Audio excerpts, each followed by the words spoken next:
Few American politicians have come as far as fast as Zohran Mamdani. He began 2025 as a little-known state legislator, and in the first minutes of 2026, he'll be sworn in as the mayor of New York, often called the second toughest job in America. Photographer Kara McCurdy documented his remarkable rise as Mamdani's campaign photographer. She's been capturing images of Mamdani since before his first race for state assembly in 2020. Ali Rogan spoke with her about her experience watching history unfold through her camera lens. Kara, thank you so much for being here. You have been photographing the mayor-elect since even before his first campaign for state assembly. What did you think of him when you first got to know Zohran Mamdani?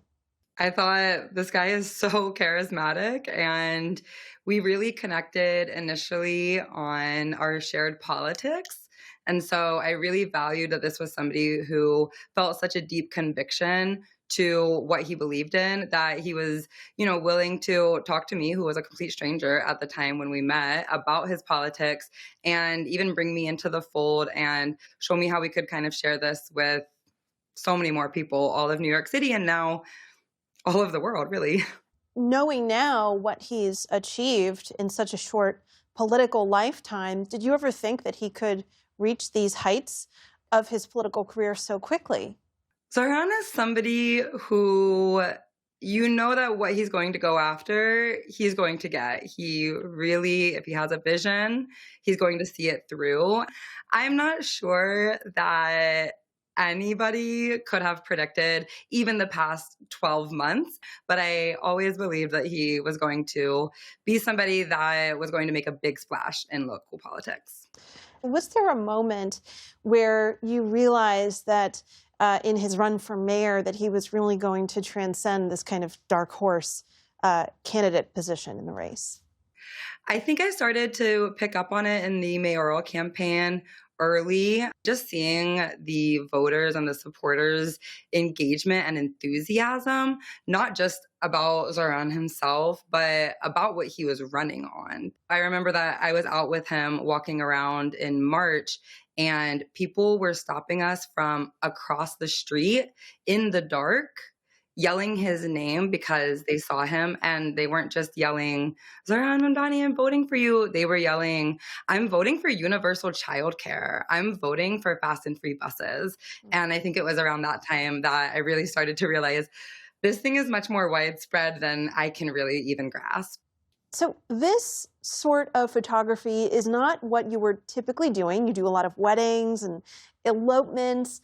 But when you started working with Zohran, you talked about creating his visual identity. And so I want to know, how did you approach this assignment? What we were able to derive from those first few photos was this thread of storytelling, which is something that he and I are both drawn to. Every single photo that we take and every opportunity that we have to start a new shoot is an opportunity to tell a story, whether those are stories of working New Yorkers or the story of somebody running for state assembly. And that's something that translates very easily back to wedding and elopement photography. When I'm shooting a wedding, I'm telling the whole story of an entire day. When I'm photographing Zohran Mamdani, I'm telling the full story, not just of him, but also of his policies and what that means for New Yorkers.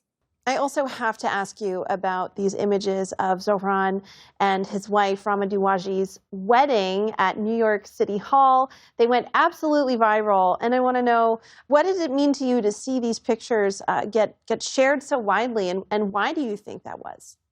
It has been absolutely surreal to see just how far these photos have gone. I feel very fortunate for that. And I think that people really cling to them because they're so relatable. They are truly just a couple that wants to go and get married and celebrate the core of their relationship, which is simply two people being in love. It's not a giant production. It costs $25 to get married at City Hall. So it is quite accessible to many people. And it's something that a lot of people can see themselves in. We took the subway there. We didn't get into a private car. And once we got there, it was raining and we had to deal with that, just like any other normal person getting married at City Hall might do. It's the most human photos that you'll see of a wedding day. Kara, I want you to walk us through some of your favorite images and why they stick out to you. One of my earliest favorites is from 2021 after the hunger strike, and we had won $450 million in debt relief for taxi cab medallion owners. And there's a taxi driver who's lifting Zoran up into the air, and you can feel the relief and the joy. It's very, very happy, and I love that. So some of my favorite images come from one of my favorite evenings on the mayoral campaign when we walked the length of Manhattan. And that for me was a really special night because so many New Yorkers got to come out and randomly see Zoran Mamdani in the streets by surprise. But then they just started joining us and walking with us. And I have this gorgeous shot that's in front of a supermarket, and you can see the walkers are taking up the entire block. It was just a beautiful representation of how we're not just bringing Zoran into City Hall, we're bringing all New Yorkers in with us. This is a movement for all of us. And then I have a photo from primary election day before many people knew who he was, although he seemed like a celebrity most of the time to me at that point. And we are on an escalator, and he's trying to hand out literature to anybody who will listen to him. And you can see the face of a man who simply could not care less about Zoran Mamdani. He doesn't know who he is. He doesn't stop. He doesn't turn. He doesn't say anything. He just keeps going. And Zoran is opposite. He's full of glee and joy. And that is really such a beautiful dynamic between himself and voters. I think he's willing to talk to anybody. He's willing to share his beliefs with anybody. And this is a really beautiful moment from before too many people knew who he was. And we don't get those anymore. Kara McCurdy, thank you so much for speaking with us. Thank you for having me.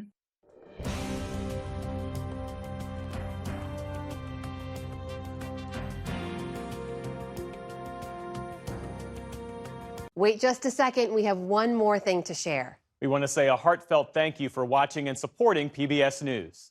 Without you, we simply wouldn't be able to provide the news and the information that you trust. So thank you from everybody here at PBS News.